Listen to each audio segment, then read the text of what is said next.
Good morning and Merry Christmas. It's wonderful to share with you today on this first Sunday of Advent. We are beginning this wonderful season, this wonderful time of the year where we can focus our hearts and our minds on Jesus Christ and celebrate his birth. During these next 4 weeks of Advent, we're going to be going through the Gospel books. Today we are going to be studying the book of Mark. I know it might be a bit strange to start with Mark, but hang on and I'll explain a little bit more later. Next week, the second Sunday of Advent, we will be going through the book of Matthew. The third Sunday, we'll be going through the book of Luke. And then on the final fourth Sunday of Advent, the Sunday right before Christmas, we will be looking at the book of John and Jesus being the light in the darkness. So I hope you will join with us the next 4 weeks as we journey together. One of the books, the book that we are using for these next 4 weeks is called Awaiting the Already. And this book has been our focus for this next month. And a lot of our thoughts will be coming out of this book. I hope that you will understand the theme as we get through the end of today and as we go through the next few weeks about awaiting the already. We're going to look today in the book of Mark.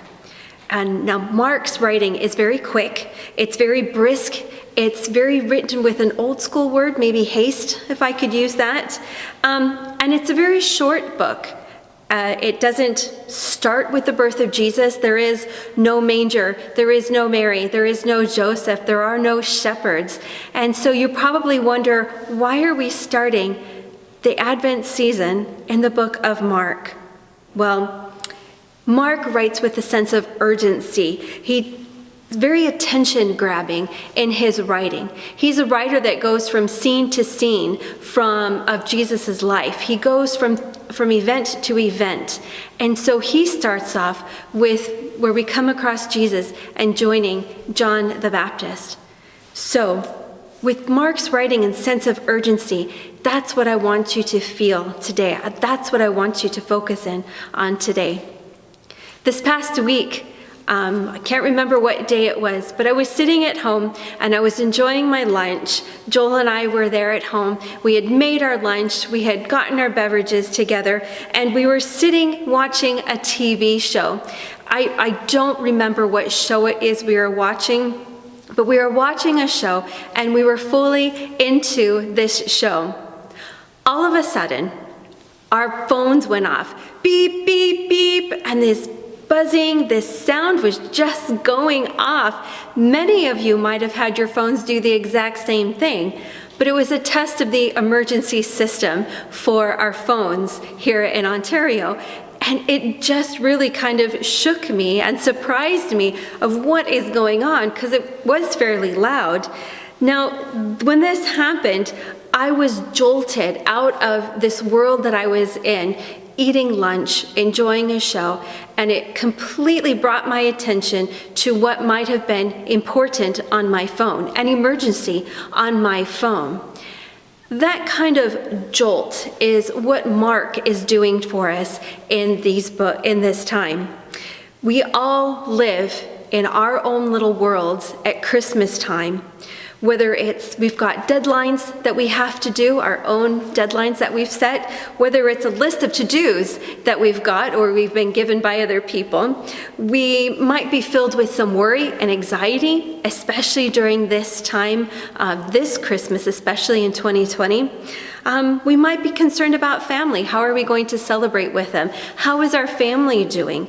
Maybe we're worried a little bit about our health as well. All of these things come into form our own little world that we have at Christmas time. Now, if I were to ask you, are you ready for Advent? Are you ready for Christmas? Some of you would say, yes, I'm ready. I've done all my shopping. I've done all my baking. It's in the mail. We're good to go.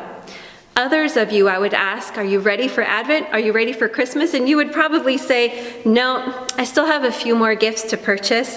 I still have a few more cookies to bake. I still have a few more things to get done before I'm ready for Christmas. This is what I'm talking about. We need to be jolted out of this time, out of our own little worlds.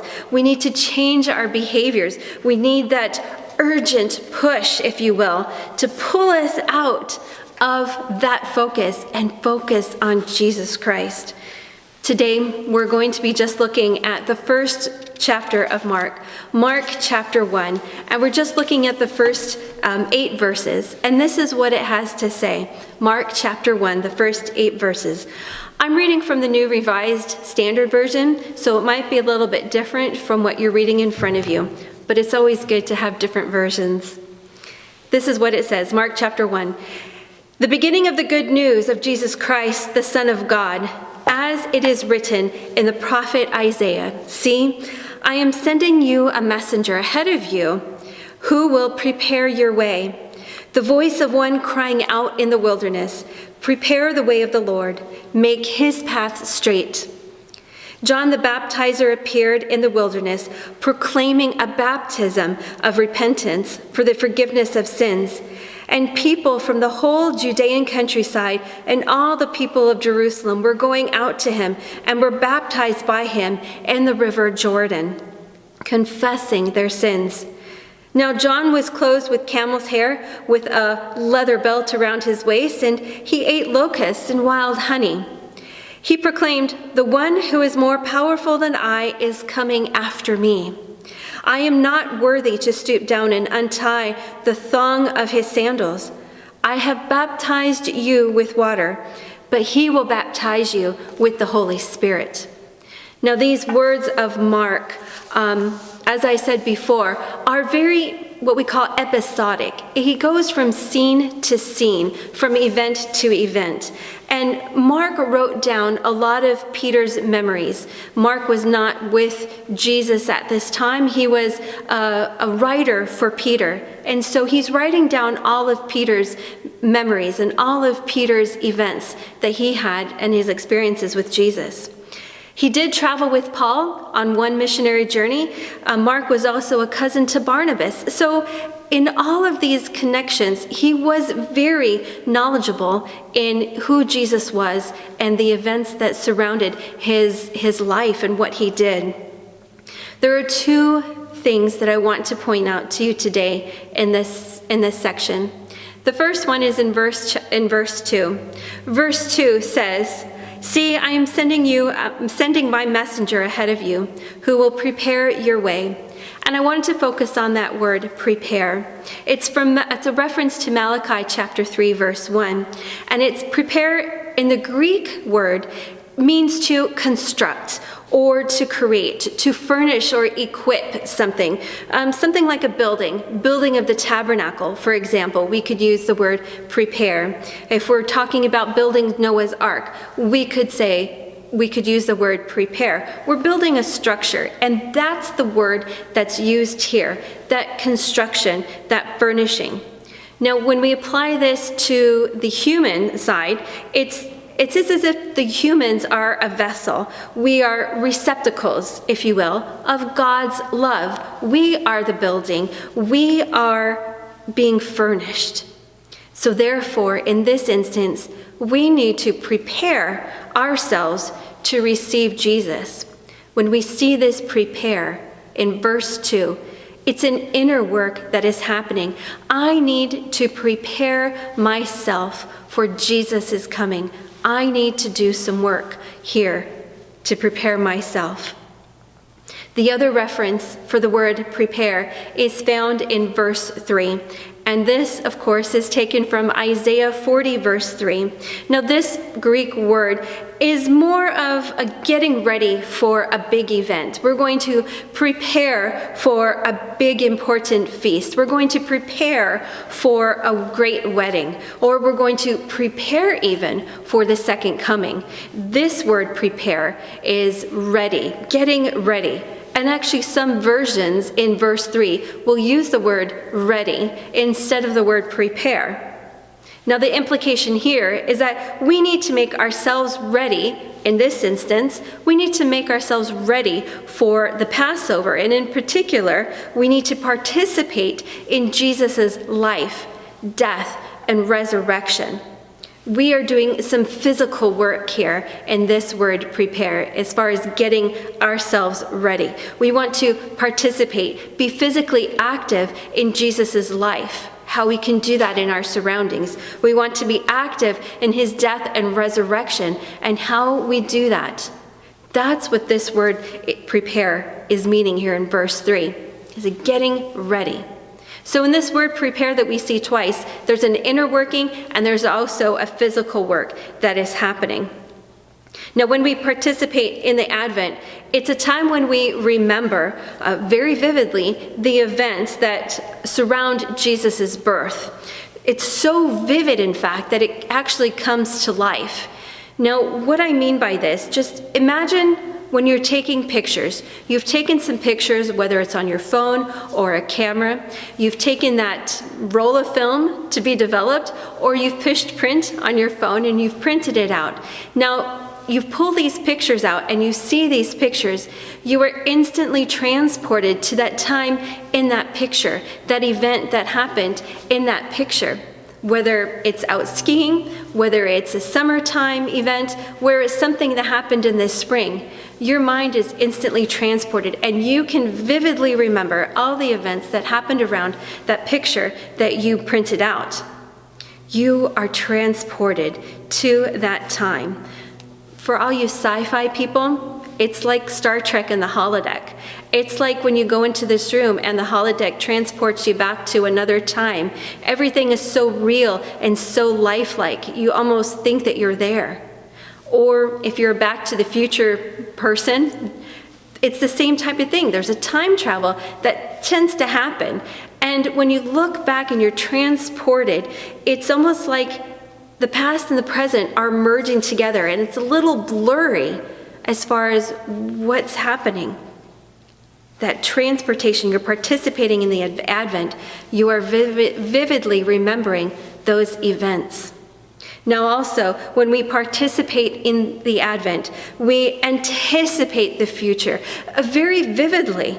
The promise of Christ coming, that's what the future is. The promise of Christ coming.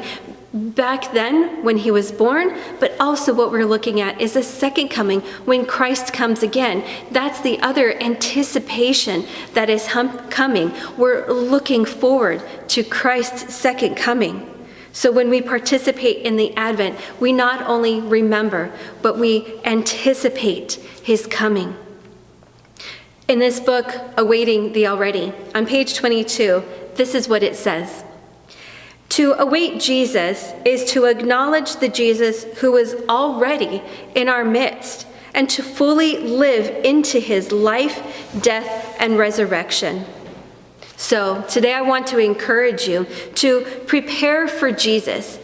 And how you do that is by cleansing your heart, confessing, repenting, whatever it is that might be hindering your heart. Maybe there's forgiveness that needs to be offered, maybe to someone else. Maybe there's some confession that you need to make to somebody, or even being repentant towards God. That inner work that needs to happen to prepare for Jesus. To participate in the Christian life, that physical work that I was talking about, is asking us to meet together, socially distanced, of course, meet together over a phone call, outside distance for a cup of coffee, maybe even video chatting with family and friends who live farther away.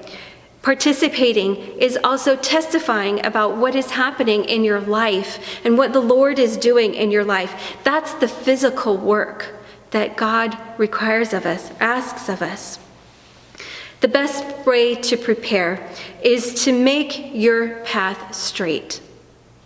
Now, we want to continue to move forward, to create ourselves anew. We want to keep going straight. Now, if you've ever tried to walk across a field blindfolded and tried to walk straight, guaranteed you wouldn't be able to do it. And I would challenge some of you to try it.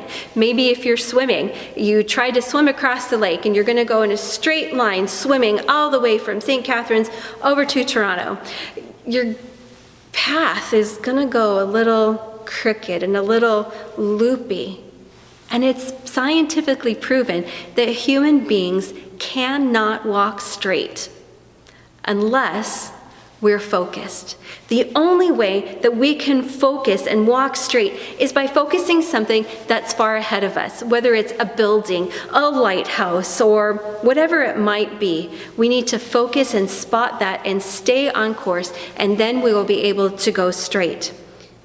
In this instance, I'm encouraging you to fix your eyes on Jesus to avoid the crooked course. It requires all of us to live sacrificially, to say no to certain things, and to experience God in a way where we can become like Jesus to our community.